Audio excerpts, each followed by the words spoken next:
అయితే గురువుగారు, గురువుని ఆరాధిస్తే సర్వదేవతల్ని ఆరాధించినట్టే, సర్వదేవతల అనుగ్రహం ఉన్నట్టే. ఇది అందరూ చెప్తున్నమాట.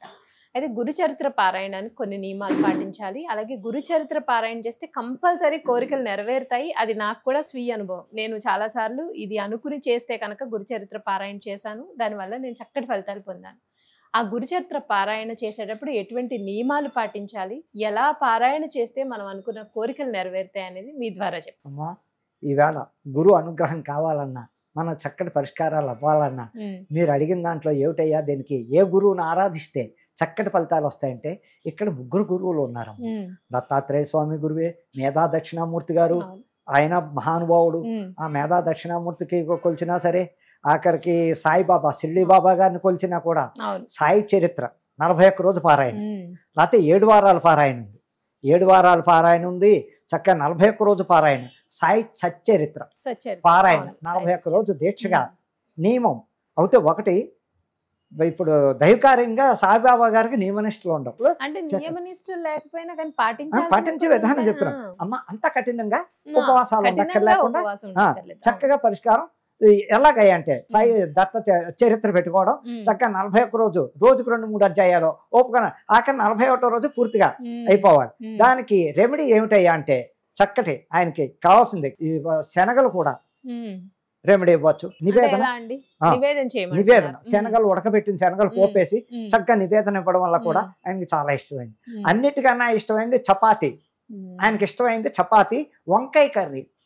వంకాయ అంటే ప్రాణం షిర్డీ బాబా గారికి. అలా ఆయనకి రోజు చపాతీలు చేసి వంకాయ కూర ఉండి ఆయన నివేదన పెట్టి కుటుంబంలో అందరూ సరదాగా కూర చపాతీ తినడం వల్ల కూడా గురుబలం పెరగడానికి ఆస్కారాలు ఉంటాయి.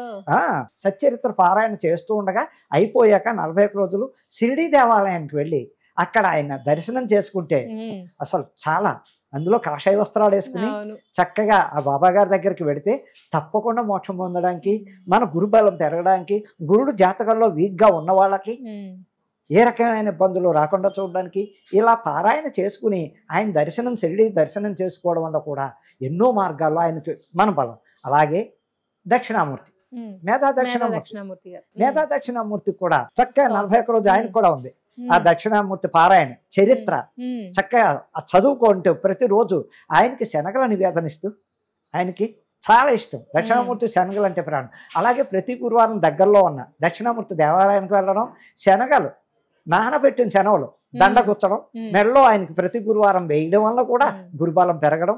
అలాగే మేధా దక్షిణామూర్తి గుడి దగ్గరలో ఉన్న వాళ్ళు చక్కగా, లేకపోతే కొంచెం దూరం ఉన్న వారానికి ఎర్లీ మార్నింగ్ ఆ గుడి దగ్గర వెళ్ళడానికి చూసుకుని వీలు పాలు చూసుకుని చక్కగా ఆ రోజు దర్శనం చేసుకుని ఆ గుడిలోనే శనగల దండ వేయడం వల్ల కూడా గురుబలం పెరుగుతుంది. గురువు వల్ల వచ్చే ఏదైనా ఇబ్బందులు ఉన్నా, ఆ వ్యక్తిగత జాతకంలో గురువే బలం లేకపోయినా దక్షిణామూర్తి పారాయణ చేసుకుంటూ చెయ్యడం వల్ల కూడా ఎంతో ఉపయోగాలు ఉన్నాయి. ఇంకా దత్తాత్రేయ స్వామి ఉన్నారు. దత్తపీఠం మనకి ఎక్కడ ఉందా అంటే అసలు రియల్గా గానగాపూర్. అసలు ఫస్ట్ ఈస్ట్ గోదావరి పిఠాపురం. దత్త పుత్రిక అక్కడే పుట్టాడు ఆ మహానుభావుడు. అనసూయకి పుట్టడం అక్కడే ఆయన జన్మంతా చెప్పాలంటే దత్తాత్రేయుడు. అక్కడి నుంచి ఆయన భిక్షాటన బయలుదేరి దేశాన్ని ఉద్ధరించడానికి వెళ్ళిపోయాడు.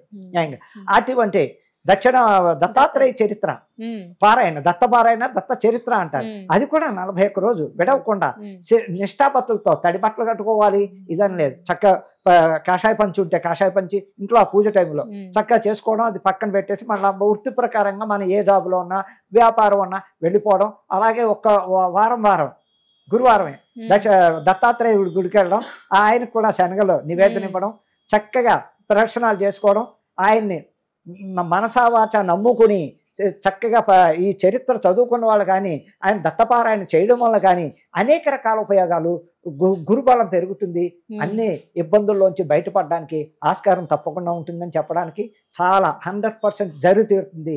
గురుబలం పెరుగుతుంది. ఎవరైతే ఈ దేవుళ్ళ ముగ్గురిని ఆరాధించారో చక్కగా ఉంటారు. మీరు ఇందాక చెప్పినట్టు బాబా గారి పారాయణానికి అన్ని నియమాలు పాటించగలదు, కానీ దత్తాత్రేయ స్వామి వారి పారాయణకి మాత్రం కొంచెం నియమాలు కఠినంగానే ఉంటాయి కదా, ఆ నియమాల గురించి చెప్పండి. దత్త పారాయణకి, సాయి పారాయణకి, దక్షిణామూర్తి పారాయణకి నియమాలు చాలా ఉంటాయి. సింపుల్ గా అయితే సాయిబాబా గారు సింపులే, మరి భయపడిపోయే నియమాలు అక్కర్లేదు చక్కగా. అలాగే దత్తాత్రేయుడి దగ్గరకు వస్తున్నా 41 రోజు పారాయణ చేస్తే బ్రహ్మచర్యం పాటించాలి.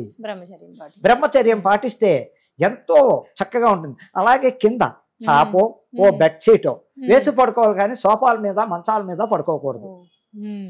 పడుకోకుండా ఆ దత్త చరిత్ర చదువుకుంటూ రాత్రిపూట ఆ దత్తనామస్మరణ చేసుకుంటూ నియమాలు పాటిస్తూ ఉంటే ఇక విపరీతమైన గురుబలం పెరగడం, ఆ వ్యక్తిలో ఒక తేజస్సు రావడం, ఎక్కడికి వెళ్ళినా అబ్బా మంచివాడరా అనే ఒక పేరు ప్రతిష్టలు రావడం. అప్పటిదాకా మన తిట్టిన వాళ్ళే ఏదో అబ్బా ఈ మధ్య ఎలా మారో చక్కగా ఉన్నావే పోలే భగవంతుడే అనిపించుకునే స్టేజ్కి పెడతారు. అనేక రకాల ఉపయోగాలు ఉన్నాయి. అలాగే ఇంకా దక్షిణామూర్తి చాలా రెమెడీ చేయాలి. దక్షిణామూర్తి విషయంలో చాలా కఠినంగా ఉండాలి. ఎలాగంటే చెప్పులు కూడా వేసుకోవద్దు అంటారు. 41 రోజులు చెప్పులు కూడా వేసుకోకుండా దక్షిణామూర్తి చరిత్ర చదువుకుంటూ ప్రతి గురువారం వీలుంటే దగ్గరగా ఉంటే రోజు వెళ్ళచ్చు.